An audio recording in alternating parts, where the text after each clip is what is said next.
Well said. And you've got the polling today as we look more broadly at the 12 months ahead to the next election. The AFR's got some numbers. They've done modelling which across all the seats, and it basically tells us what we thought out of the news poll. Labor heading for either minority or majority government. They're the two likely outcomes.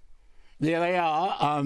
Personally, I think a majority will finish up being the result. I think Labor will gain votes as an election gets closer. I mean, you're always, I think, a little bit behind in the midterm, but I think as the gap closes to the big day, then I think the gap will widen when it comes to Liberal and Labor. We talk about all sorts of issues, whether it be the foreign policy matters, other issues that might drive a vote here and there. The fundamental issue that drives so much of an election and an electoral outcome is the economy, though, isn't it? Yeah, well, that's the hip pocket nerve in the end, and that's what everybody is concerned about. We're all concerned about improving our lives, and we all aspire to something more. And, Australian governments really have to provide for that aspiration. Once that aspiration stops, God help us. So, we all want things to be better, and the government's job is to make it better.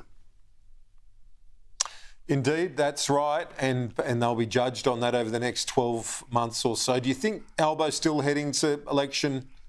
You're thinking March to May next year, the most likely window, or could he go before Christmas? Well, he can always go if Dutton has a bad week or something like that. Obviously, he can decide to go on the spot. But I think he'd prefer to go full term. I think it's a much better look. You don't look as if you're desperate. You don't look as if you're conniving and politician. You're just following the Constitution. And so I think that's probably where Albo would be. Yeah, you're right. He's a bit of a traditionalist in that sense, not the left-wing warrior that many people might have thought. He's quite pragmatic. Well, it's a long time since he was a left-wing warrior. He mightn't like me saying that, but it's the truth. I mean, as a young bloke, I can remember as party secretary, I used to slap him around at conference. But things have changed a fair bit since then. He can slap me around anytime he likes. Richo, great to see you. We'll catch you later in the week. Thank you. Good on you, Kieran.